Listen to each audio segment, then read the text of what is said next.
Some patients under anesthesia end up talking and saying all sorts of inappropriate, non-PC things on operating room tables like this one.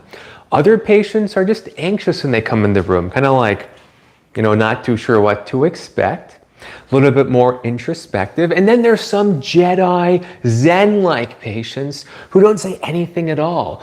Which of these patients were you, or would you be if you were to go under anesthesia in an operating room like this one?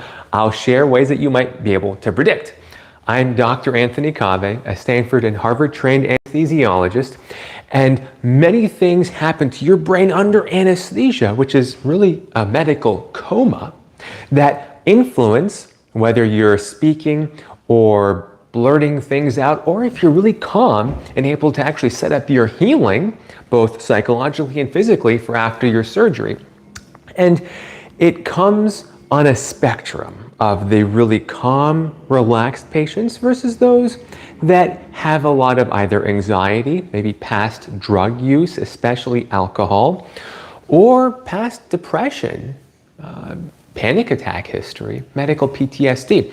But where you are on the spectrum depends largely on one variable, and that is your confidence, how certain you are in your plan for the surgery, in your health, and in what your expectations are.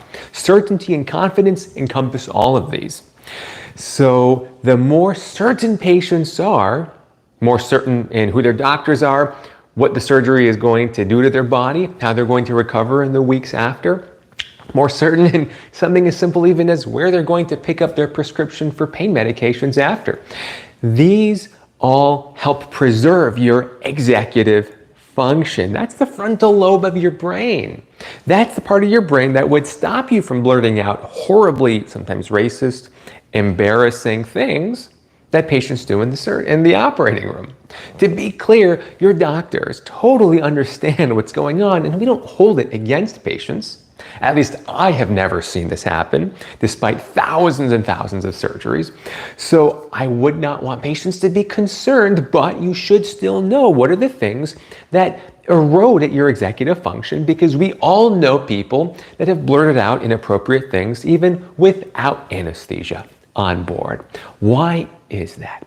I do want to remind you that I'm actually live and unscripted answering your questions, and if you appreciate me coming in here after a long day in the operating room, please hit that like button, share with others. We'll answer your questions at the end. And if you appreciate these live question and answers, you can always join the Medical Secrets exclusive access, where we have private Zoom sessions a couple times a month where we can actually interact in small groups and answer more of your personalized questions. The link for that is below. But let's talk about drugs, because whether they're anesthesia drugs, like the ones that come out of the ventilator behind me, or if they're marijuana or alcohol in particular, these all have drastic effects and interactions with anesthesia, especially what happens to the frontal lobe in patients who have used alcohol, or used it inappropriately, I should say, for months, years, or decades. It already begins to erode parts of the frontal lobe, and when you add anesthesia into the picture, they are more likely to either twitch or move or make unconscious or involuntary movements, including tics or things that come out of their mouths. Marijuana increases one's resistance to anesthesia, so they need more and more anesthesia to fall asleep.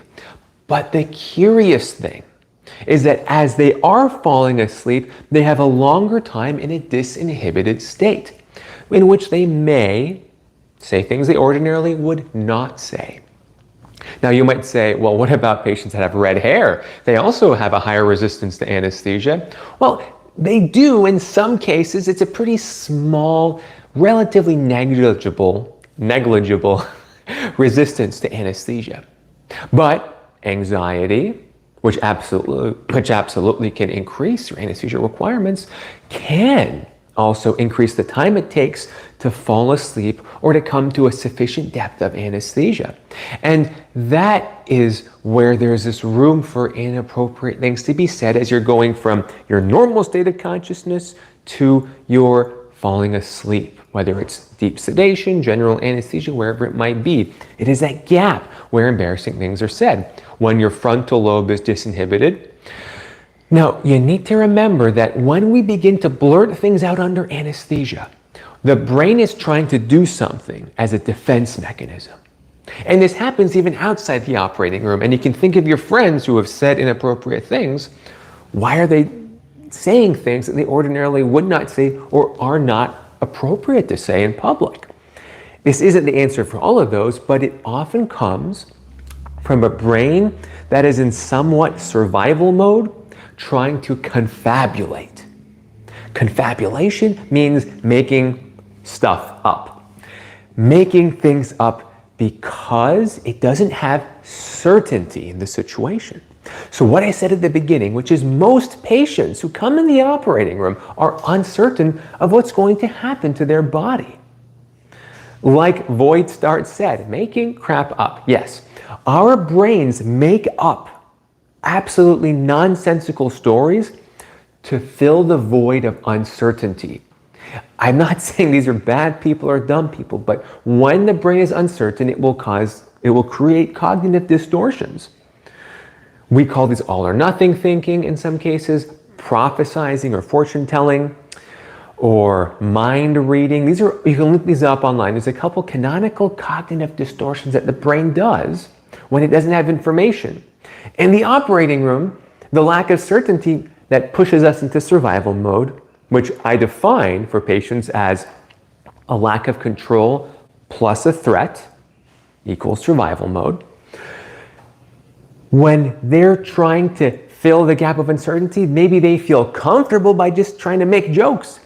Now, you add the willingness to make jokes to fill the void of not knowing what's happening to me with a disinhibited frontal lobe or a disinhibited brain, and now you have a setup for saying all sorts of ridiculous things, and you keep saying them, either trying to seek approval from your doctors, who are kind of the parental figures in an operating room like this one, maybe trying to just fill the silence. I'm not saying these are bad, but I'm saying that when we do not feel comfortable with ourselves in scary situations, in survival mode, the brain will begin to make as many confabulations as it wants or as it can to fill the void of uncertainty. And this is why the patients that are Jedi zen-like are the ones that are certain and confident. Anesthesia, like Heidi says, greases the wheels, and it brings out the personality traits that were hidden otherwise. I do want to thank Amy for the kind comments, and Heather, thank you so much for that as well. And many patients are asking about ketamine. What happens with ketamine? Well, ketamine is an anesthetic as well, but ketamine is different than nearly every other anesthetic except for this one here. Nitrous oxide, N2O, laughing gas, has some shared properties with ketamine. It not only can disinhibit the frontal lobe, but it can activate other parts of the brain. To be clear, most anesthetics turn off parts of the brain. Nitrous oxide and ketamine activate parts of the brain. They activate parts of the brain that allow a bridge to the subconscious when used in a healing, comfortable, trusted environment. I'm not saying that this is correct or proper for everyone to do. You need to do it with medical supervision. But for example, in my clinic, when we are guiding individuals with ketamine to address the root causes of a need for confabulation, cognitive distortions, recognizing what the underlying barriers are to achieving confidence in ourselves, whether it's our abilities, whether it's being able to address why we need to seek validation from others around us in the operating room or outside the operating room. That is how those anesthetics can be used to achieve a different state of consciousness, a little bit different than propofol, sevoflurane, etc. that you saw behind me. But I want to end with some really deep questions. And that is, number one, does your underlying personality come up under anesthesia? Well, if you were a jokester and a confabulator to start with, anesthesia is likely to grease the wheels to make that happen. If you were an inappropriate person that made all sorts of non-PC jokes to start with, well, more of that can come up at least anecdotally in my experience and that of many other anesthesiologists, under anesthesia. Now, how about if you are resistant to anesthesia? Are you more likely to say silly stuff? And I'm referring to, redheads a little bit, the marijuana users, alcoholic, people that have used alcohol a lot in the past. Like we said, yes, you are more likely because it's going to take you a little bit longer to achieve the necessary depth. There is tremendous variability patient to patient. So just because you use weed every day doesn't mean that you're going to be the one that blurts out stuff, but it might increase the chance. What about neurodivergent conditions? Patients always ask me, ADHD or autism spectrum disorder. If you have impulse control, which is the hallmark of these conditions, at baseline, meaning before you go under anesthesia here, that impulse control translates to and is often exaggerated under anesthesia for the same reasons I mentioned. And now, for those of you who are really thinking ahead, you're like, what about patients who are struggling with addiction? You're absolutely correct, because addiction is also marked by impulse control. I'm not saying it's a lack of willpower. That's very different than impulse control.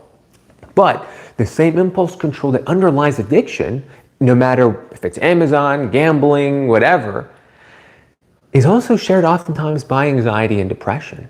Those ruminative thoughts that we find ourselves constantly returning to, even though we know that they're painful.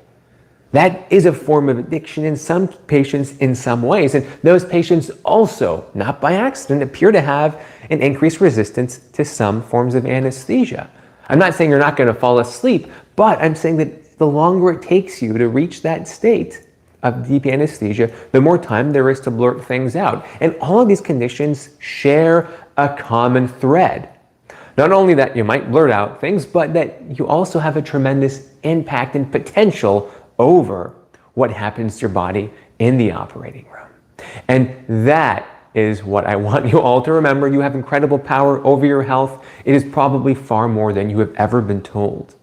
Let's answer some of your questions. And once again, if you appreciate me coming in here, do please hit that like button and share what you've learned with others. And you can always join our private Zooms on the exclusive access. The link is below. All right, the first question. Void Start, thank you again. I think lungs have been damaged by anesthesia. Brenda, it's possible for lungs to be damaged under anesthesia, especially if there was an aspiration event involved, meaning that the stomach acid was regurgitated or vomited up and went into the lungs under anesthesia when you were unable to cough them up. I hope that didn't happen to you, but it's a possibility. It's why it's important not to eat before surgery. Mary Quite, tell me about the medication they give you so you don't remember the surgery. Does it cause you to be forgetful later? Midazolam is the one we're referring to. I'm going to do a whole video on this. I've tried to stop using it as much as possible recently. It is unlikely to have long-term amnesia or memory problems, but in the elderly, it might be a problem, which is why I try to avoid it when possible in those who are at risk of having memory problems or cognitive problems after surgery. Why do I shake uncontrollably in the OR as soon as I get on the table? Well, PBMS, good question. This table here, maybe you're cold when you come onto it. Maybe you are anxious. Maybe some medications were given that caused your body to react that way. I don't know without knowing more about the situation, but often it is a result of all of the above.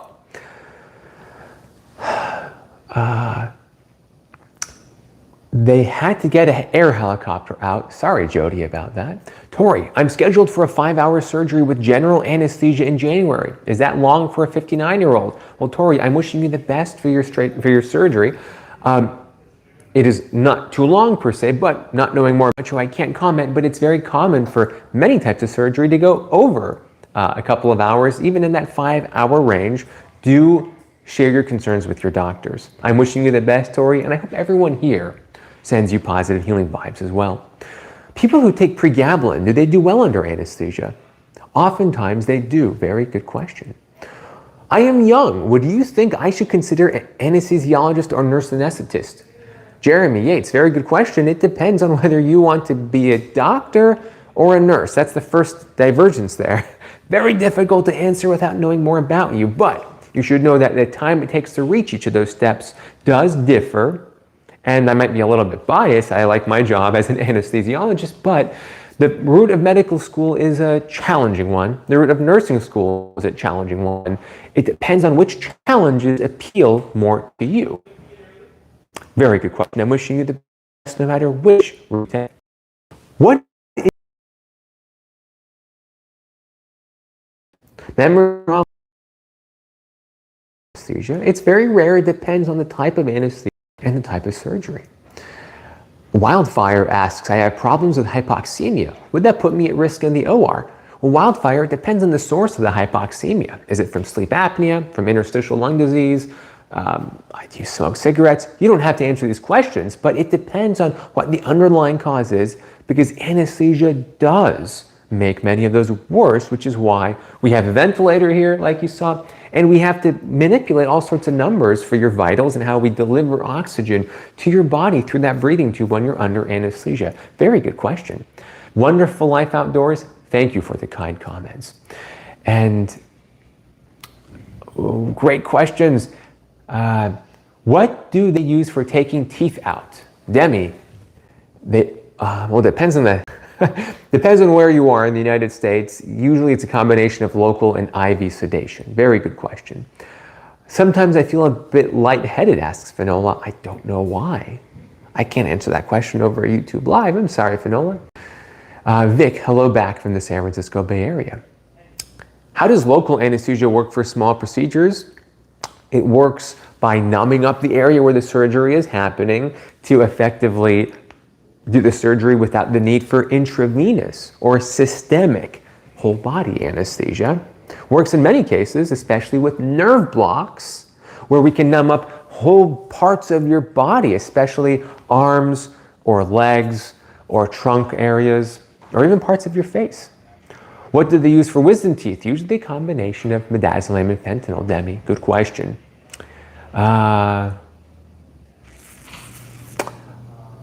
Why do I like to be put out? Susie Gale, that is a great question. I wish I knew why you like to be put out. Could you tell us why you like to be put out? I'm very curious. What is atelectasis? Brenda, atelectasis is two words, a and telectasis. A means lack of, telectasis means expansion. Therefore, lack of expansion refers to when your lungs get crunched down. Like when you're under anesthesia, that's what happens. And why does my blood pressure drop so low? Mrs. Gimme, all anesthetics will vasodilate your blood vessels, meaning it dilates them. The larger the diameter of your blood vessels, the lower your blood pressure gets typically, unless your heart is compensating. No problem, Finola. I understand where you're coming from. Kakin Steak says it feels good for a few seconds. Yeah, anesthesia often does have that sense of euphoria before it fully knocks you out. Like we were saying, it's the time between the first dose and when you go under general anesthesia and lose consciousness and the ability to perceive any type of euphoria. Which is why these medications are powerful but do have addiction risks, and we have to be very careful and judicious in how we use them. Amy, my oldest son, 13 years ago, he was first C-section, was physically shaking for 2 days as soon as he was born. That didn't happen to my first two.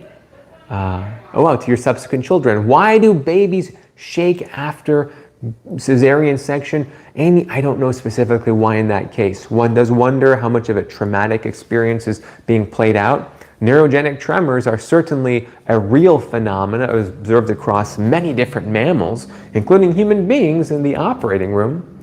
I don't know for your child. I certainly hope that they are doing well now, and I appreciate you sharing that story. We'll end with, I was nervous the last time as they put an oxygen mask beforehand. They didn't do it in my last surgery. So the question is, why do some surgeries get the oxygen mask and others don't? Well, Melissa, sometimes what happens is an amnestic medication is given before the oxygen mask is put on. And then patients don't remember the oxygen mask going on. Maybe that was your case, Melissa. It's kind of crazy.